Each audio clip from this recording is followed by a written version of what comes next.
Yo, yo, yo, this is Steve with another episode of the Stuckian Augmented Reality podcast. Well, this is Damien McDuffie. He's another guy from the Bay Area. So it's really good to see that like the Bay is repping in the XR industry. I think it was a good conversation about just, the realities of being black and navigating these technological worlds.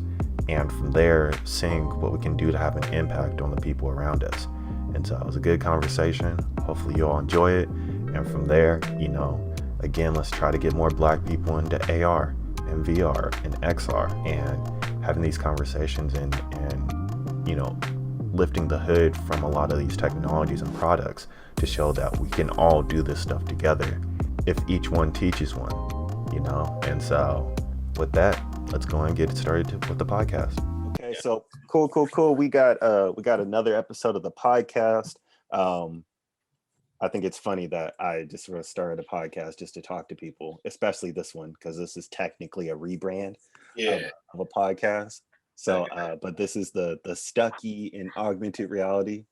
And all I did with this is I was like, oh, snap, I'm getting into AR. And there ain't no AR podcast. And there ain't no podcast in AR with black people. So I was like, I'm going to just add in augmented reality in the beginning of my podcast as a rebrand. And now this is one of the top AR podcasts out there because there ain't none.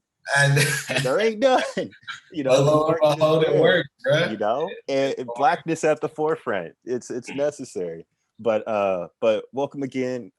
This is Steven with another episode. And today I have Damien McDuffie, another Baygestrian out here, moving and shaking. It's I got connected with him through the homie Estella, who like connected me with everybody that like I know in like the XR space.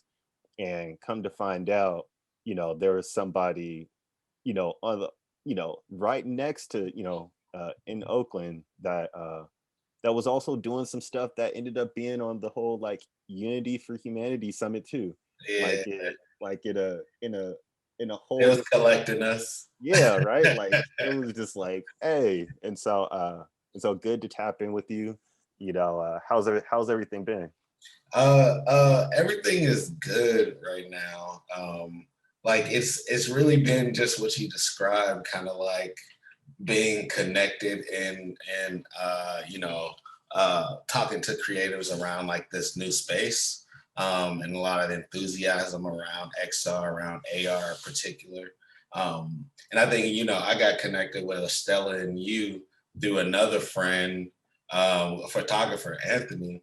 And what I'm starting to feel is like, now when anybody who knows me and that have been in kind of my orbit, they either read something on XR, VR, or anything like that, or have any kind of connection, I'm like the first person that they think of to kind of connect. And it's pretty amazing considering like 2 years ago I wasn't really fucking with right. Look, right. You've been in it longer than I have. Look at December 19th is when I first opened up Unity. So is like I still feel like the new kid on the block right now. Well, it's crazy. My birthday's on Friday. Oh dang. Last year, like the whole year before, I was able to travel to all of these different countries that have like really, thorough XR experience museums and things like that. So like in Tokyo, they have this Team Labs Borderless. There's a total immersive light, all of those kind of things, kind of immersive a museum that was there were just a lot of people into it. And then I went to Thailand and it was a completely different experience, more about illusions and all that. But it was like, pretty thorough.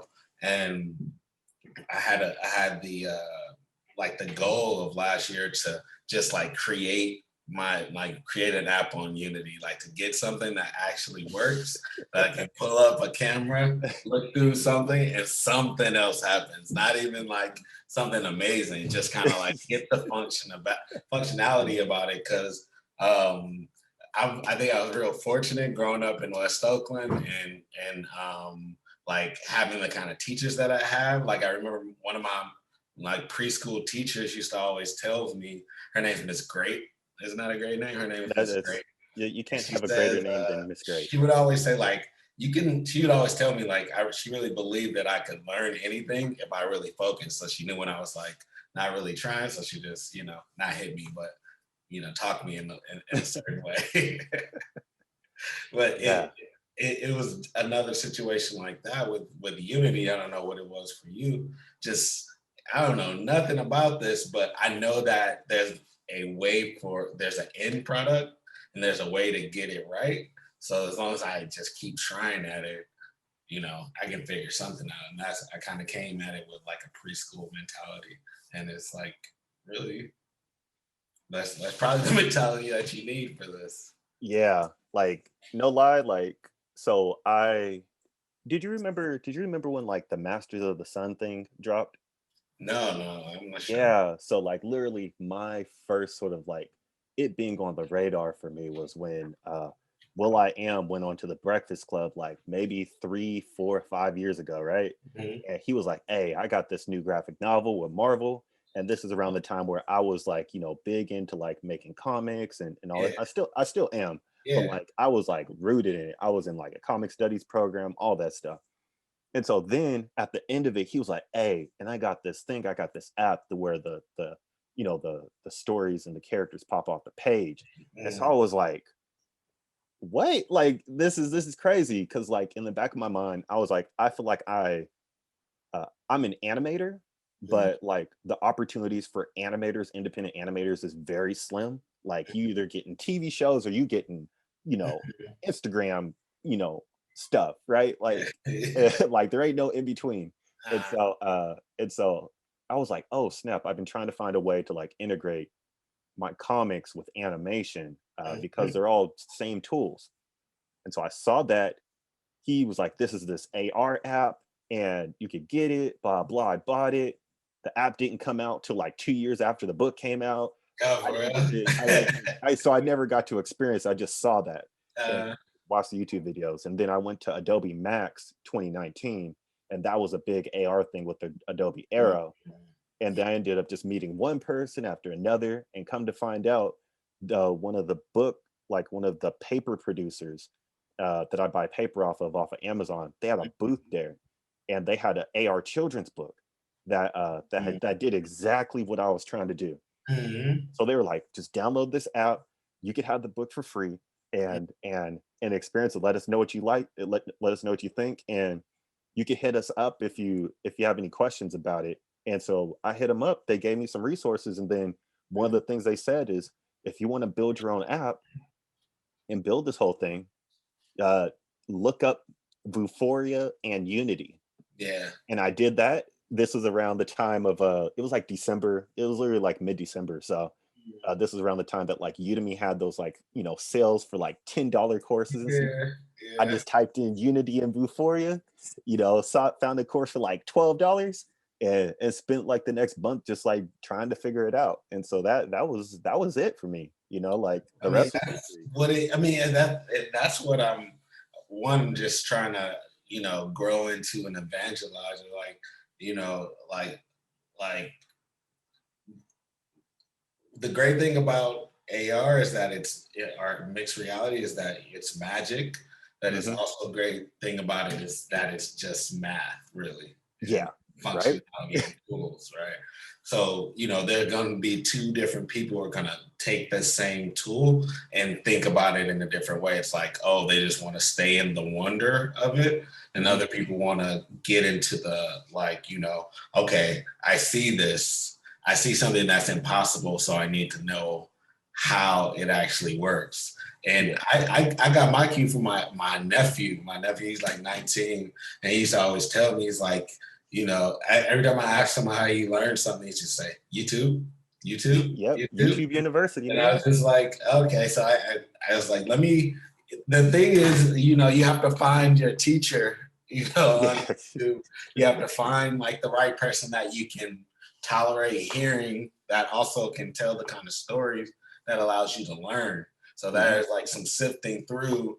Okay, there's some stuff that's like very, very clear, but it's just kind of like boring, or it's just, no, you're not looking at anything. And then there's other things that, okay, there's gonna be a step by step, but he knows what he's doing, so it's not gonna, meander a little bit too much, or she knows Yeah. what they're doing, or they know what they're doing. So it's like, once you find somebody, you can okay, I can rock with this person. Hopefully they have a couple other things going on that you've established. Okay, they're trustworthy in a certain way. And I remember finding, I don't even remember the name, but it was just like a Euphoria Unity kind of tutorial. The dude, I think, was from like Australia or something like that. And he was, it was like turning a king of diamonds or king of hearts into, Oh, I know what you're talking about. Yeah. exactly what I was saying. Yeah. And I Where just you like remember, the thumbnail is him like holding up yeah, one of them cards, right? exactly. Yeah. Exactly. So it's like maybe for like 2 months going up to that, I watched the video, maybe I just watched it a lot, like over and over. And just to, after a while, because you get certain, what I do is what I do, what I read. When I read and I hear, or I read a word that I don't understand, or I don't understand the context, I like immediately try to look it up just so I can, okay, now I know exactly what they're saying, not kind of an idea. So they'll make a reference into, an image target or an asset, or a 3D object or whatever that is. And then I just take that information, isolate it over here, and just use my, history as a researcher and historian and all that, learn as much as I know, and then I can come back, rewatch it. And now when he says it, I understand what he's saying the first time Yeah. he says it. So it's like teaching yourself how to learn. I mean, learning in the way that you learn best, and Yeah. Yeah. exploiting that. If you could rewind your teacher in class, how much, how much Like, more would you know? And I'm not right. putting that out there because I don't want that to happen. But like really, like if you're able to redo something or rehear something, like you'll be able to remember it more.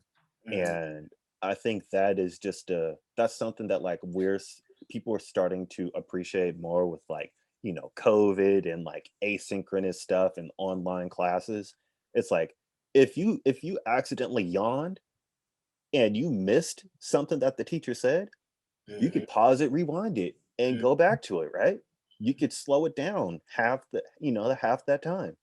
Mhm. If you And you type, can see it happening. That's one of the things that yeah, I just like seeing the visual of somebody doing something that you're about to do. That's a yeah, different learning, you learn a lot more, you absorb it a little bit. it's a game changer in many ways, right? Because like even today, like I as much as I think that like the reason like things really like picked up for me uh in that space trying to learn it is because I wasn't trying to learn the code part, right? I was just trying to figure out how to use animation. Like I already have animation. I've been animating for years, right? So I could just got a whole bunch of stuff that like I would just make as like a little Instagram clip or YouTube clip. And Mhm. so I've been just trying to find a way to just like utilize that stuff with some basic image tracking. Right. Give me the Vuforia thing and then let me click a few buttons and then play the animation. Like that, Mhm. Just have like some kind of interaction, some kind of effect. yeah.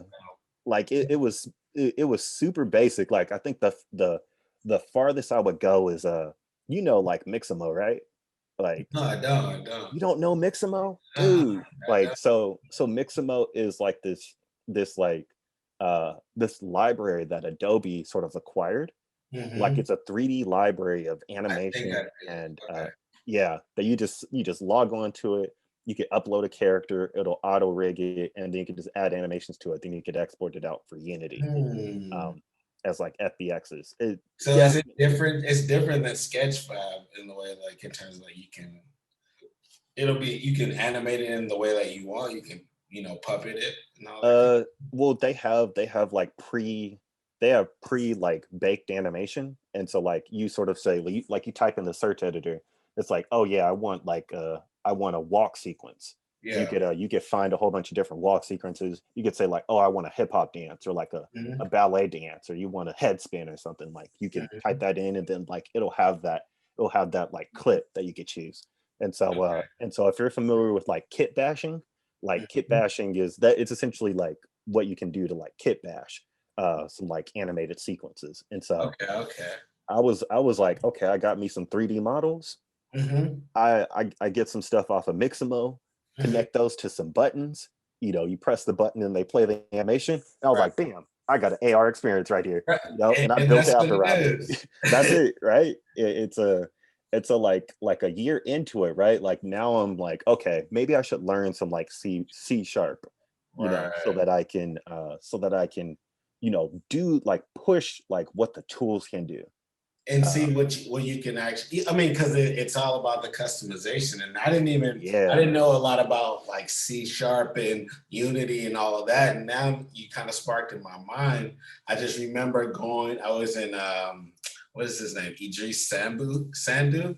mm, uh, yeah, Idris Sandu, the guy who used to do a lot of the tech stuff for Nipsey Hussle. yeah, yeah, yeah. Yeah, Mhm. so I remember I remember being on his Instagram page and really like not even stalking what he was doing, but like the conversations that were happening in the thread and just people just talking about okay, C sharp and talking about all of these different things. So that's where like it sparked. It was like, okay, there's different languages. Um, and as you know, I know the value of like data science and all of that, but I never saw an entryway for me to be motivated enough to kind of go after it. Yeah, And like once I was able to bring the creativity in, then it was like, oh, okay, now that I should probably I'm looking into even just getting more of my skills up. And that helped a lot with some of my development. Just trying to build a AR platform for Black art and the yeah, Black Cultural Archive. So like really figuring out ways to use all of our archives and use photos and family heirlooms and things like that to add value to them and add different AR experiences to them in different ways. Um, and one of the main things was really about like how do you um, AR allows you to bring some of these like real valuable things like archives and papers that are precious and all of that without having to kind of really handle them. And you can add some production behind it. You can do yep, all these other things with it. And now like okay, having a photo of my great great grandmother and having like a scan of a marriage license that goes along with that, or like a birth certificate and then some audio from grandma talking about it. There's so much that can now come to life because now you have this new kind of way of communication and it's new, so whatever I do is right now. yeah, right. Like it's a trendsetter instantly. Yeah. It's a. I think the thing that I've really appreciated about being in the space, from a cultural standpoint, right? Because like we both grew up around sort of that Silicon Valley boom, right? Like I was in like Sacramento and Richmond, and you over in Oakland, and it's like like I remember when you know Facebook was sort of like a blip that like people kind of knew about, but like nobody really like Yeah, messed with. outside of yeah. Yeah, it's like if you knew somebody at Berkeley, then like they Mhm. probably had a Facebook account or something like that. Uh, but then out of nowhere, like just things just started popping, and what that meant, at least for me, is that like all my family that was in closer to El Cerrito and over near Jack London Square and all those freaking places, they were moving to freaking Vacaville and they were moving to Mhm. freaking Antioch. Antioch, right? Pittsburgh, like they was getting Pittsburgh. pushed out and stuff.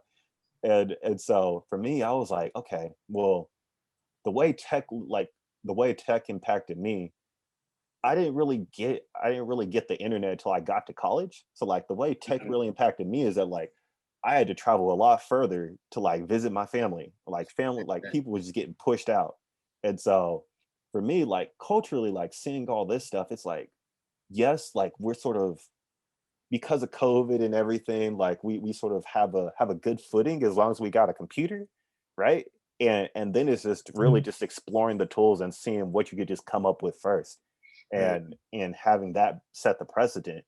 And with it, it's like AR is truly just like transmedia. Like you could add pictures, you could add animation, sound, like all types of stuff to it, to where, like having access for Black creators like in this space, it's like once you get over the fact that like you may have to code something, like once you get over that fact, like it's like there's so much stuff that you can do with it. It's crazy. Well, I mean, that was one of the things that kind of got me in the impetus of wanting to create a platform, to make the creation of AR experiences easier for Black people in particular. But because I was able to do, have these experiences and bring people into using AR that would not have really kind of even messed with it or, glanced at it. And it was, I'm the archivist with the Dr. Huey P. Newton Foundation. So part of my role is figuring out creative ways to get all of these archives out so people can see them while not always just being on the internet and things like that. So, we did a pop-up exhibition for a memorial with for Dr. Huey, Dr. Newton. And it was in my neighborhood in West Oakland. And, we had people from 5 all the way up to like 75, 80 elders and things like that, interested in wanting to have the experience because of what the content was. So it was like, this is about him. So now you have this experience. You can see a video, some audio, have some animations that I just kind of got into just to kind of create things that started to turn out to look pretty good.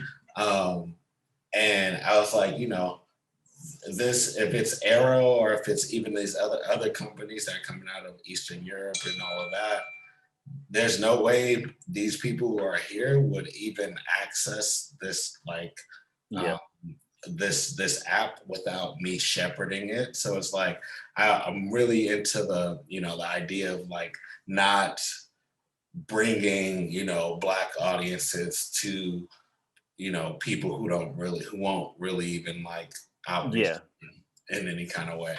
And that's, and it's a role that I've been playing in certain ways. And it's like, okay, now if I can, it'll take some time, but I can get some people around this to kind of like build something. And now we can do this in our neighborhoods and not, I don't know, it just needs to be, I like the idea of controlling the technology and not just being the content creator, because that's what I want to do. I want to create the content, but I want to make sure that at least whoever I'm creating for, at least is going to be some Black, tech platform. And if it's not there, then I'm gonna try to do something with that, Yeah, I think to that point, right? Like, and this is one of the things that I think sort of like over the summertime, I think I went under the radar for like, I was just sort of a nobody. I was just doing stuff, right? But there was a moment that like things sort of changed and it was because when like all the whole Black Lives Matter stuff started happening and all that, the thing that I started noticing is that if you're in like the game industry and if you're in sort of like the tech industry, like no one was saying nothing. It was like out of sight, out of mind. And so like for me, it's like, you could post a picture and you could do a hashtag or whatever, and that doesn't really go very far. But if you don't do nothing and you just act like it's all freaking peachy and rainbows, then like I got a problem with that, because that speaks to sort of the acknowledgement or the lack of acknowledgement and inclusion that like we're all sort of seeing right now, where people are just now getting, Black people and stuff are just now getting into animation and it's more accessible. But I don't know anybody that's a Black game developer, right? Like there's and for good reason, right? Like you got to know so many things to even like, to even like be able to like navigate the software. Well, I mean, and I think that's part of it, and I can appreciate it because I come from a background of like journalism and like creative nonfiction. So creating, like writing those stories, And in that, it's about 3% Black. And if you're talking about Black males in like, in that MFA kind of crowd or whatever, it's very, very slim. And it's the same thing when you cross over to animation. One of my favorite animators is one of my friends, Matthew Bourdain, and he does a lot of stuff for like Young Justice and WB and all that kind of stuff. And we would always talk about how our school, we went to Loyola Marymount, 6% Black, and these different little kind of cadres in the industry and in school, there's not many of us there. And that's what I was over here trying to look for specifically a Black Unity developer, and it's hard to find somebody that's not hella in demand because of that. But it's like, can I afford you too? And you got time for me mostly. And then also that have like all the skill sets and experience to be able to do the one thing. So it's it's tough because I'm instantly thinking like, dang, I'm a Black Unity developer, and I ain't got no time. I barely got time to do my own stuff. It's that's what a disparity looks like, right? Like you get one, two, three people that do this. They're sort of the face of it, but then there ain't nobody coming after. And so you are one at a time, right? And so then there's that responsibility that like you also have to do of like, not only am I trying to like, pursue a career, but I also have to take on this sort of like role as an educator and a mentor to like make sure that like, God forbid something happens to me and then that's it. Like no more, no. Well, I mean, that's part of it. I think I was kind of really ignorant coming into the space because I'm in Oakland and there's a few folks, especially Black folks, who are kind of in the XR community who've been able to put me onto game. Like my friend Kai, she has a Kai XR. Yeah, exactly. Yeah. So I went from asking her maybe like 2 years ago, so what is AR? What is all this? To I guess where I am now. And my main goal was really to understand enough to know how to ask the right questions and to get what I needed to get. So it wasn't enough to just kind of, I spent a phase just creating, AR experiences and, activating 2D targets and all that, and then started scanning some stuff, doing 3D stuff. But it's all kind of a progression after a little bit of time of, okay, now I have enough bandwidth, I have the vocabulary, and I understand what I need to ask to be able to get what I want. And that takes some time. Like that knowledge appreciates more and more and more because everything that you're doing, you can also pass it along because it's not that many of us. It's one of the crazy things is just being in this space is getting people who from my neighborhood who are coming up with some very legitimate ideas and use cases for AR that I haven't even thought of. And they coming to me is like, okay, do this for me, which would be good. But I'm like, bro, that's a whole business by itself. So it was like, I if you want to do that, then it's like I can aid you in helping you actually do that piece, but you got to learn. You just got to learn all of you're learning the industry, and then you know the difference between A&R and management and the label, all that kind of stuff. And that's what I'm trying to get with like these Niantics and Unities and it's and I think for me, I got into, kid you not, right? Like my only goal for 2020 was, because I sort of was part of that whole like YouTube University sort of camp, trying to like learn like AR from like some stuff on Udemy, but then just like a whole bunch of stuff that people made back in like 2016, with AR and Unity. Like my only goal was, I was like, there ain't no Black people here, like in nothing. Like there ain't no black people. Mhm. And so I was like, I'll just be the black guy on YouTube that just makes AR stuff. You Yeah, know, I'm I ain't AR, doing bro. it, That's what you I. know, like I ain't doing anything special. I'm gonna do the same stuff that they doing on these videos, Mhm. but I'm a black person. So at least because by nature, you I know, was looking for black people. Like like it, that's the first thing I'm looking for, because you like want to be able to know what you're getting. yeah, right. Like you like there's a like a it's just it's an understanding, right? Like, I'm not going to sit here and try to, do some like freaking pseudo Steve Jobs stuff where it's like, oh yeah, do this Apple thing because Apple is Mhm. amazing. Like, Right. I'm gonna be like, okay, this is what we're into. This is what I think it would be cool to be out there, and I'm gonna do that in AR because I think AR is sort of one is the future, but two, AR you don't have to compromise so many Right. like you don't have to compromise with your projects, right?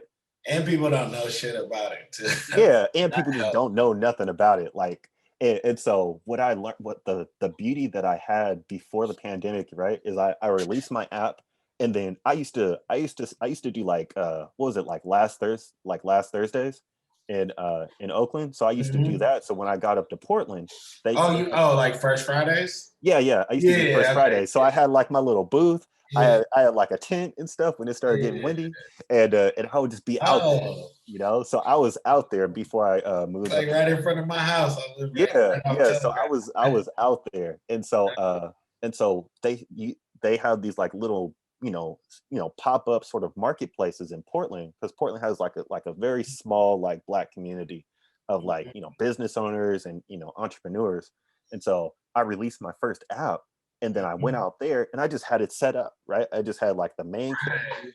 He was doing some animation and stuff. I got like a little iPhone that you could sort of that I had set up, and so if you got Mhm. the book, you could download the app and you could play around with the character, have him do dances. But And so before you just downloaded it, you could check it out and yeah, see. yeah. So it was literally just like a little installation, like a little mini installation that I had just on like one of my booths, and people would walk by it, and then they would look at the screen, and they were like, "That thing is moving," and then and then Oh, so people you just just start. had it set up so as they walk by, you can see Yeah, it. yep, just had it set up just like that, and so from there, just like such a visceral response, just from like that, just being out there, and Mm, that just having just a black kid on the just on their screen just doing this like it was crazy. And so from there I was like, I think there's something here because like this is like because I like the stuff I found on YouTube. I thought it was like that was back in like 2016 2017. So I was like, dang, I missed the boat. Like I'm late to the party. Little mm. did I know that like there ain't no black people in the space, or I ain't late to nothing. Yeah, I mean, so the thing is, even already, there's not that many people in the space in the Yeah. first place. So it's like, you realize you're a unicorn of a unicorn already in like the tech space in the first place. So I'm all about kind of cultivating and kind of blossoming that. And I've Yeah. been so blessed to be able to connect with there's a few people. My homie Calvin, who really introduced me to this style of AR through Artaban. He has this, Mm, he yeah. has this thing called Wakanda Dream Lab. So it's like a AR kind of production where they create different experiences and do a little bit more storytelling. And what I love about it is the AR experiences are really reflective of the people and the person behind it. So like, Yeah. the way, you're doing your AR experiences with 3D, with a lot of animation, kind of a lot of your particular branding that really fits you. With Calvin, he's telling stories, a lot of Afro futuristic kind of stories as well. And Hmm. that's kind of how he's been kind of entered into it. And for me, I'm an archivist by trade, and a historian and a lover of Oakland, and like a Hmm. historian in my family. So my immediate thought was, oh, I spent 10 years researching my family's history, and I have like archives and I have all this stuff. And I've never thought about a cool way to introduce this to my nieces and my nephews and my little cousins. And now I know the work. I literally did one for my grandma for her birthday, a little photo that I did yesterday. And my little niece was just there with my iPad, just listening to this story of, some oral history from the past. And because of what it was, whether or not she was into it or not, she listened to it all the way through. And it was like Yeah. 6 minutes. And I was like, okay, you go. Yeah. Like It's immersion, right? Like Mhm. it's I think Headphones. like literally it's like you get a pair of headphones and a smartphone, Mhm. and that changes the game for you. Like That changed the game, right? it and the crazy part about it, like, and I don't know if it's for you with like Unity and stuff, but like Unity has like freaking 80% of the market at this point, Yes. right? Like they And I email them like as much as I can, bro, just to make sure that my name is in their whole. yeah, like they it is what it is, right? Like they're like Microsoft, but like if Microsoft didn't have no competitors, right? Right. And so, just the fact that like Unity is available and you could just make an app that you have full control over, and you can put that out and you can control it, it's a and you could connect so many different dots, right? Like so much oral history, so much visual art, so much of these different things Visual that art is the way. that were so that felt like they were so disconnected before, right? Like the closest thing that I could think of that I could connect is like, the how much we put on album covers for like art, or like for music, right? Mhm.